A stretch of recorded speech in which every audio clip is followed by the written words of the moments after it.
I think the reaction of all the characters to characters who attend House's funeral is pretty interesting.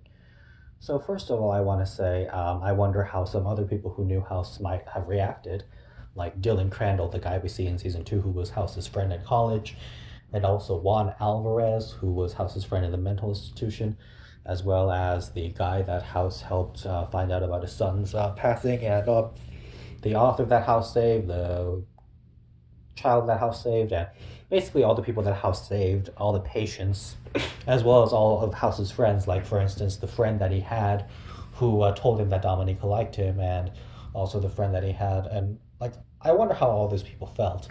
And obviously, the reactions we saw from the characters at the funeral was very interesting because Stacy admits that she always loved House, and she never stopped loving him. And of course, Blythe just says House was a great son, was a good son. Gregory was a good son. And of course, Cameron says that House was caring, and Chase says that House wasn't always easy to work with, and Foreman says that House was his boss and his employee, and both times he learned from it. And 13 says that she was very grateful that House was willing to basically fulfill her wish by letting her not go through pain. And Adams says that House was, he got her fired, gave her the guts to quit. And Park says that he gave her a job when no one else would. And of course, Masters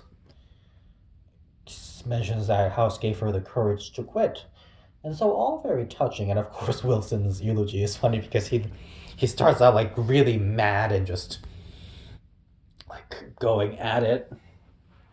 And the thing about Wilson's eulogy is that he blows up during the eulogy and gets really mad at House, and it's a mirror image of how House gets really mad during his dad John's funeral, and he just blows up on his dad, and people are looking, and so same thing is happening. So Wilson is just criticizing House at his own funeral, and people are looking at Wilson and they don't know how to react. So obviously Adams and Park are like, what? They just give each other a look, and Foreman just looks like really angry and sad and concerned. And Chase and 13 just look upset, and Blythe and Stacy they look low-key pissed at Wilson. Although I guess they understand better than anyone that what Wilson had to go through for House. So it was really funny, but anyway, there's that. But to think about some other things. At the end of the episode, it's heavily implied that Foreman realizes that House survived because Foreman picks up House's name tag and realizes that he pranked him for the last time. And he looks up, and then his face changes, like he realizes something, and Foreman's like, and like Foreman's like eyebrows raise, and he realizes, oh hey, I just realized something. So Foreman looks like he just made the realization that House was still alive, and I think that was the look that he gave was supposed to be heavily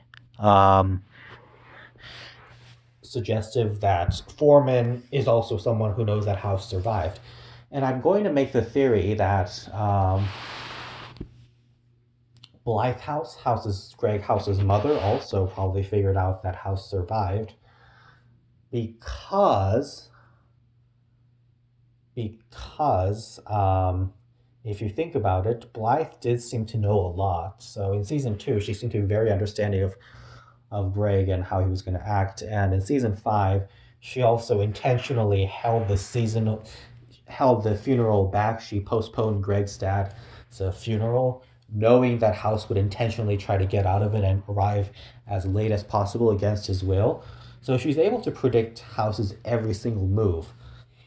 And of course, in season 8, we learned that she already knew that House had been in prison. So the point is, Blythe is very perceptive, and she understands House very well. Of course, there are little things that she missed. So, for instance, I don't think she exactly expected him to go ballistic at his father's funeral, although I think she did expect it, but she just was maybe not, maybe a little upset about it. But then she also knew it was true, so maybe she was glad that he did it. So it's hard to tell there, because I think she was also going through a range of complicated emotions. So I think she was. I think that she was actually happy that Greg let it all out where she couldn't.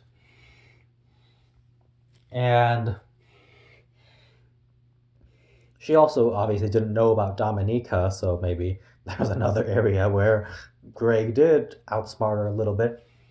But I think she could probably figure out that House is still alive. I think she knows her son well, and she would know that he's still living somewhere. Now, of course, why wasn't Cuddy at the funeral? Well, a few reasons. Probably the actress wasn't able to make it, or who knows what the deal was there. Actually, I'm sure some people know, but I haven't really read into that, so I don't know the details. But so if you look online, you'll probably find out why. But obviously, they wrote Cuddy out at the end of the seventh season, and of course, they wrote the character out of the show, and it makes sense plot wise that she wasn't there because, like, obviously she was heavily traumatized by House when he drove his car into her house, and um, we see that in the aftermath of the accident, Cuddy is very furious and she's just ready for the paperwork to file against House, and she wants him thrown in jail if he ever comes near her again. And so she didn't have very good feelings about him after that. So obviously, she probably would never have forgiven him, but with him dead, I'm sure that would complicate things. So I'm sure on one hand, she'd probably be happy that he can't bother her again. And on the other hand, she's probably a little upset since House was like, they didn't know each other for a while. And so, yeah, but I think her character would have been very conflicted with the death of House. And I think that would have been a little too much, like, nuance to explore within the short funeral scene. Although they do explore a lot of nuances within the funeral scene. So who knows? But the point is, and also in my head canon, I tend to think that no one really told Cuddy that House was dead because everyone knows that House and Cuddy didn't have a good ending together, and if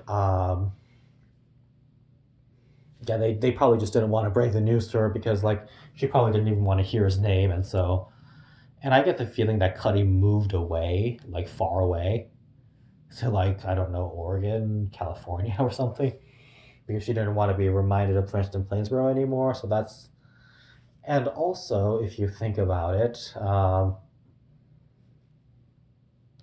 yeah, I don't think Cuddy would necessarily be like comfortable with talking or meeting with anyone at the from the hospital, because, like, although none of them made House do it, they would still remind her of him, and I don't think she just would be up to hearing from them at all. So I think I did make a fan fiction on this, and maybe I'll share it on YouTube. But so I think that's a reason why Cuddy wasn't there within the story, but obviously the real reason was just out of universe.